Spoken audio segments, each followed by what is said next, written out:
এই দুইটার উপর আমল করেন, 40 দিন আমল করবেন। কয়দিন? প্রেসক্রিপশন করছি, মাত্র 40 দিন। যদি 40 দিন আমল তার প্রতি বিশ্বাস করবে ইনশাআল্লাহ। করবে কি না? আমরা কি দেখেছি নবীকে? এই মহান ব্যক্তিত্ব জীবনের শেষের দিকে আমাদেরকে নসিহত করেছেন, আসসালাত আসসালাত, নামাজ ধরে রাখো, নামাজ ধরে রাখো। বসেন। ওয়ামা মালাকাত আইমানুকুম, এবং তোমাদের অধীনস্থদের ব্যাপারে সতর্ক থাকো। অধীনস্থ মানে কি? অধীনস্থ মানে কি বলেন দেখি? আপনার স্ত্রী আপনার অধীনে থাকে? সন্তান সন্ততি অধীনে থাকে? থাকে না? থাকে। কোন কোন ক্ষেত্রে পিতা মাতাও কি আমাদের অধীনে থাকে না? মানে আমরা আর্ন করতে পারি, পিতা মাতা আর্ন করতে পারেন, উপার্জন করতে পারে না। পিতা মাতাকে চালানো লাগে না আপনাদেরকে অনেক সময়, হয় কি না? অধীনস্থ মানে আপনার আন্ডারে যে মানুষরা আছে, এই মানুষদের ব্যাপারে, তাদের হকের ব্যাপারে সতর্ক থাকবে। কে বলেছেন এটা? আচ্ছা, এখান থেকে নামাজের গুরুত্ব বুঝতে পারলাম কি? যুব সমাজের সলিউশন 1 নাম্বার, 5 ওয়াক্ত নামাজ জামাতে পড়ার চেষ্টা করবেন। আল্লাহ পাক তৌফিক এনায়েত করুন, বলি আমিন। 2 নাম্বারটা হচ্ছে, আমার সামনে একটা কিতাব আছে, কিতাবটার নাম কি? সবাই পড়তে জানি? কারা কারা পড়তে জানেন না? অনেস্টলি হাত তোলেন দেখি। জানেন না? আপনারাই জানেন না? আচ্ছা, ঠিক আছে, বসেন, শরমের কিছু নাই। যারা জানেন না, ওয়াদা করেন যে আগামী রমজান মাসে, এই রমজান মাসের মধ্যেই কোরআন তেলাওয়াত করা শিখবো ইনশাআল্লাহ। বাঙালি একটা আবেগী জাতি। ওই যে বলি, ইস্যু পাগল, মাঝে মাঝে ট্রল করে, আর মাঝে মাঝে আবেগে ভাসে। আমাকে বলেন দেখি, আল কোরআনের আলো ঘরে ঘরে জালো, এই স্লোগান তুললেই বাংলার জমিনে একদম ইসলাম কায়েম হয়ে যাবে? কখন ইসলাম কায়েম হবে? যখন আল কোরআনের আলো ঘরে ঘরে জ্বলবে। কখন? যখন প্রত্যেকটা ঘরে ঘরে একটা করে কোরআনওয়ালা মানুষ থাকবে। প্রত্যেক ঘরে ঘরে কি একটা করে হাফেজ আছে? তৈরি করার চ্যালেঞ্জ গ্রহণ করতে হবে। বাংলার প্রতি ঘরে ঘরে একটা করে হাফেজ তৈরি হবে ইনশাআল্লাহ। এটা করলে কি আপনাকে সরকার বাধা দিবে? আপনার নিয়াত করে যদি আপনি সন্তানকে হাফেজ বানান, কেউ বাধা দিবে? কেউ চাপ দিবে? আমরা তো চতুর মুসলিম। কেমন চতুর মুসলিম?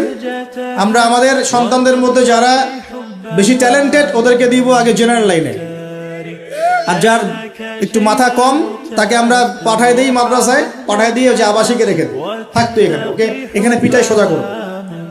আপনাদের কি মনে হয় যে কোরআন সুন্নাহর জ্ঞানটা অর্জন করার জন্য মাথায় ঘেলুর দরকার নাই? এমনটা মনে হয়?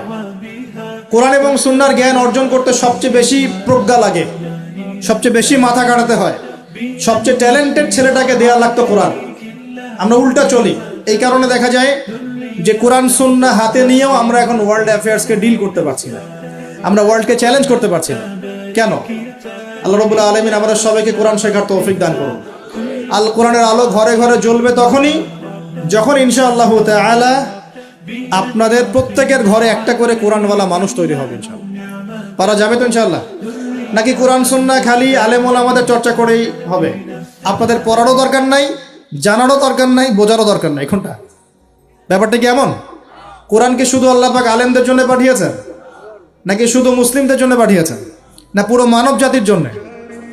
পুরো মানব জাতির জন্য আল্লাহ কোরআন পাঠিয়েছেন। ওয়াদা করা যাবে ইনশাআল্লাহ? যুব সমাজ, ইনশাআল্লাহ আমরা কোরআন তেলাওয়াত তো শিখবই, অর্থ বুঝবো ইনশাআল্লাহ। রাজি আছি ইনশাআল্লাহ? এই রমজান মাসে আল কোরআন 1 খতম দিবেন ইনশাআল্লাহ। প্রত্যেকদিন 1 পারা করে তেলাওয়াত করার চেষ্টা করবেন, আল্লাহ তৌফিক দান করুন। আর যারা আমরা তেলাওয়াত করতে পারি, আমরা চেষ্টা করব আলিফ লাম মিম থেকে একদম মিনাল জিন্নাতি ওয়ান নাস পর্যন্ত অর্থ সহ পড়ার জন্য। পারবো তো ইনশাআল্লাহ? আল্লাহ তৌফিক দান করুন, বলি আমিন। যেটা বলছিলাম, আইয়ামে জাহিলিয়াতে এই প্রবলেমসগুলো ছিল। আপনাকে আমি আস্তে আস্তে এখন মেরাজের দিকে নিয়ে যাচ্ছি। আইয়ামে জাহিলিয়াতের প্রবলেমস কি বললাম? 1 নাম্বার কি ছিল ভাই? শিরকের পাপ। 2 নাম্বার বলেন আমার সাথে, রিবা মানে সুদ। 3 নাম্বার মাদক, যেটা আমাদের সমাজে আছে কি নাই?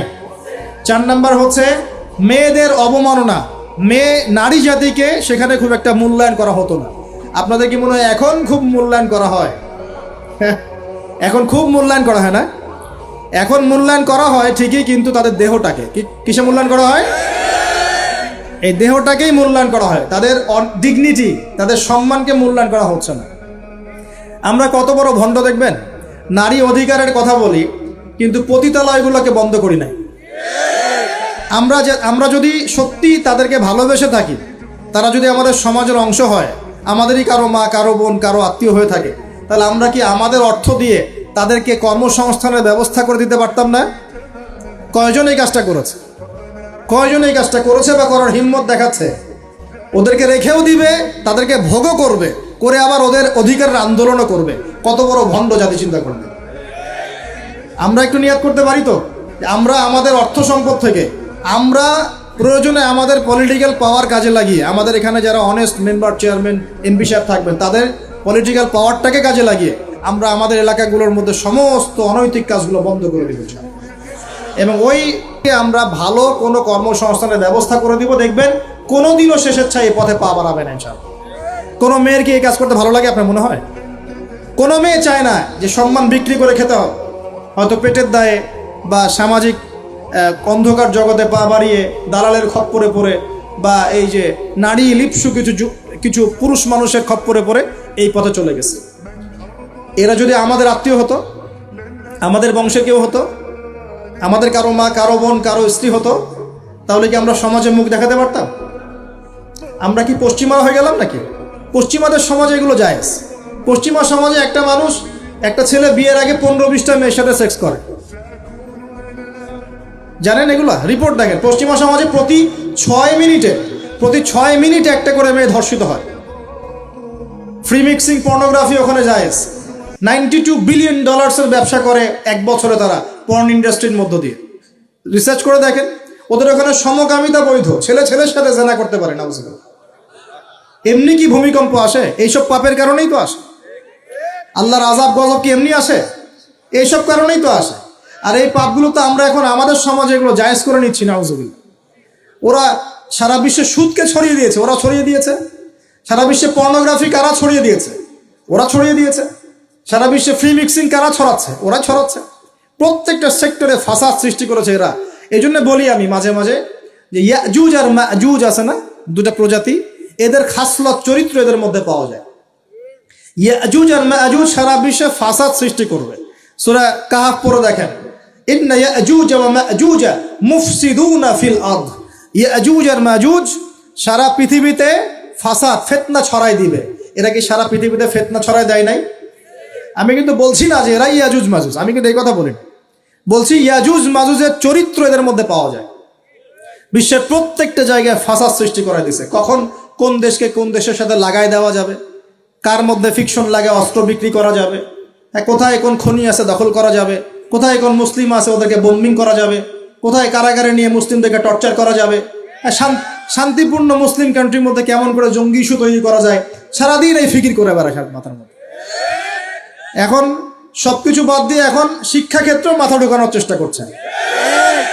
তো এখন দেখেন, আমরা কি পশ্চিমাদের দাসত্ব করব? আমাদের সামনে কোরআন সুন্নাহ নাই। আমরা যদি আমাদের মেধা, আমাদের ঐক্য, আমাদের সম্পদকে কাজে লাগাতে পারি, ওরা আমাদের দাসত্ব করবে ইনশাআল্লাহ। আপনাদের কি মনে হয় এগুলো শুধু স্লোগান দিচ্ছে?